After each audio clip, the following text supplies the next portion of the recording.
தமிழ்நாட்டில் பரபரப்பாக ஆக்குனது ஒரு காதல் ஜோடி. இப்போ முன்னாடி பல காதல் ஜோடிகள் இருக்குது, பரபரப்பாக ஆக்குனது அது ரொம்ப ட்ராஜடி. பல வருஷத்துக்கு முன்னாடி அந்த காதல் ஜோடிலாம் தமிழ்நாட்டை பரபரப்பாக ஆக்குனாங்க. பட் அவங்கள வந்து ரொம்ப கொடூரமாக அந்த பொண்ணுடைய அப்பா அம்மாவே ரொம்ப கொடூரமாக கொலை பண்ணாங்க. இது நடந்தது 80களில். கொஞ்ச நாளைக்கு முன்னாடி நியூஸ் வந்திருக்கும். அந்த ஜட்மெண்ட் ரிசல்ட் எல்லாம் வந்திருக்கும். அது நியூஸில் பார்த்துருப்பீங்க. இப்போ தமிழ்நாட்டை பரபரப்பாக ஆக்கின ஒரு காதல் ஜோடி இருக்குது. அது என்ன ஆகிடுச்சு, அந்த பொண்ணு பெரிய பணக்கார பொண்ணு போல இருக்குது. 500 கோடி ரூபா சொத்துக்கு மேலே இருக்கும் போல இருக்குது. இப்போது அந்த மாப்பிள்ளையோடைய தம்பி, மாப்பிள்ளையோடைய சீப்பை எடுத்துகிட்டு போயிருந்தா கூட ஏதாவது பண்ணியிருக்கலாம், சீவிருக்கலாம். மாப்பிள்ளையோட தம்பியை கூட்டு போய் சீவலான்னு கூட்டு போயிருக்கானுங்க. அப்புறம் கொஞ்சம் பிரச்சனை பெருசானதும் மாப்பிள்ளையோட தம்பியை பஸ் ஸ்டாண்டில் இறக்கி விட்டு பத்திரமா பஸ்ஸை பிடிச்சி போப்பான்னு இருக்கானுங்க. இதில் இன்வால்வ் ஆனது ஏதோ லோக்கல் சின்ன சின்ன பொறுப்பு பசங்களாக இருந்தால் பரவாயில்ல, மக்களால் தேர்ந்தெடுக்கப்பட்ட எம்எல்ஏவாமே அவர். இப்போ தான் பார்க்குறேன், இனிமேல் ஃபேமஸ் ஆகிடுவார் அவர். அடுத்த எலெக்ஷனில் கூட ஜெயிச்சிருவார். ஏன் எதுக்குலாம் மக்கள் மறந்துடுவாங்க. ஆனால் பேர் மட்டும் ஞாபகம் தான் ஓட்டு போட்டுருவாங்க. அதனால் அடுத்த எலெக்ஷன்லேயும் உங்களுக்கு தான் ஐயா ஜெகன்மூர்த்தி ஐயா கண்டிப்பாக ஜெயிச்சிருவீங்க, கவலைப்படாதீங்க. ஒரு நெகட்டிவ் பப்ளிசிட்டி, நெகட்டிவ் தான் மக்கள் விரும்புகிறாங்க. இப்போ அப்புறம் ஏடிஜிபி அவர் பேர் ஜெயராமனா.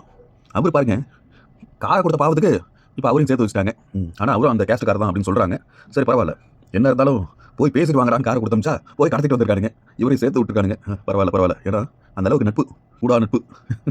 சரி, உங்களுடைய ஃப்ரெண்டு தானே, அப்புறம் என்ன உங்கள் ஜாதிக்காரர் இது கூட பண்ணலாம், என்ன பண்ணுறது. இப்போ என்ன பிரச்சனைன்னா, ஒரு எம்எல்ஏ ஒரு ஏடிஜிபி இந்த காதல் கட்ட பஞ்சாயத்து பிரச்சனைக்காக இவ்வளோ தூரம் ஜெயிலு, கோர்ட்டு, ஜெயிலு கிடையாது, ஜெயிலுக்குலாம் போக மாட்டாங்க.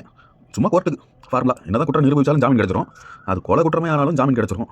இதில் அதுவும் ஒரு சாதாரண தெருவில் சுற்றிட்டு இருக்காங்க இல்லையா, மூணாந்தரம் போர்க்கி பசங்கன்ட்டு ரொம்ப அடிமட்ட லெவலில் கீழ்த்தட்டு மக்கள். அதில் சில பேர் இருப்பாங்க இல்லையா, கொலை, வழிபறி, பாலியல் வன்புணர்வு, இந்த கேஸ்லாம் பண்ணிட்டு இருக்காங்க இல்லையா, ஃபோக்ஸோ, அதாவது குழந்தைகளை வன்புணர்வு பண்ணுறது.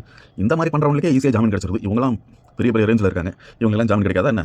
அதனால் என்ன கொஞ்சம் இப்படி அலைய வேண்டியதாக போச்சு, அவ்வளோதான். இந்த அலைச்சல் இதுக்கு என்ன அவங்க பண்ண போகிறாங்க? இந்த பொண்ணு வீட்டுக்காரங்க, நான் கேட்குறது அவங்களுக்காக நான் நியாயம் கேட்குறேன். அதாவது இப்போ கட்ட பஞ்சாயத்து பண்ணிட்டாங்க, இதெல்லாம் நாட்டில் நடக்கிறது தான். இதெல்லாம் வந்து என்ன சொல்கிறது, சாதாரணமாக நடந்துட்டு தான் இருக்குது. ஏன் சாதாரணமாக ஒரு நாளைக்கே ஒரு 10-15 கொலை நடக்குது. இந்த கட்ட பஞ்சாயத்து கூட நடக்கூடாதா? அது மட்டும் உங்களுக்கு கணக்கு தெரியுதா? இந்த பேட்ச் ஒர்க் மட்டும் தான் உங்களுக்கு கணக்கு தெரியுதுங்கிற மாதிரி, இந்த மொத்த பில்டிங்லே இந்த பேட்ச் ஒர்க் மட்டும் தான் கணக்கு தெரியுதா அப்படிங்கிற அளவுக்கு நாட்டில் ஒரு நாளைக்கு 10-15 கொலை. தமிழ்நாட்டில் மட்டும் நான் சொல்கிறேன். நியூஸில் வரது ஒரு 2-3 வரும், தெரியாதது மீதியெல்லாம் இருக்கும். அப்போ இது மட்டும் தான் கணக்கு தெரிஞ்ச மாதிரி பரபரப்பாக பாவம் அந்த எம்எல்ஏ வயசானவரையும் இந்த ஏடிஜிபி இவரையும் கூப்பிட்டு கோர்ட்டுக்கும் ஸ்டேஷனுக்கும் தெரிஞ்சுட்டு இருக்கிறீங்க. ஓகே. இப்போ மொத்த பிரச்சனை இவங்க மேலே. எனக்கு இப்போ என்ன இப்போ ஒரு ஆசைன்னா, அந்த காதல் ஜோடி விட்டுருங்க, பிரச்சனை ஆரம்பிச்சதே அவனால தான்.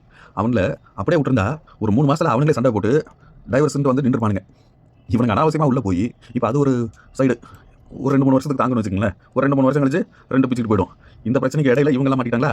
இந்த தம்பிக்காரன் ஒருத்தர் இருக்கான் பாருங்க, 17 வயது சிறுவன் ஆகிட்டான். அதனால் டிவியில் காட்டல. இந்த வழக்கை பரபரப்பு ஆக்குனதே மெயின் பரபரப்புவாதி, அதாவது மெயின் பரபரப்புக்கு காரணமான அந்த தம்பிக்காரன். அவனை பார்க்கணும் தான்ப்பா எனக்கு ஆசையாக இருக்குது. யாரா நீ? தமிழ்நாட்டை ஒரு ஏடிஜிபியும் ஒரு எம்எல்ஏவையும் அங்கேயும் இங்கே அலைய விட்டியடா தம்பி, பயங்கரமான ஆளாக இருக்கேடா அப்படின்னு தான் சொல்ல தோணுது.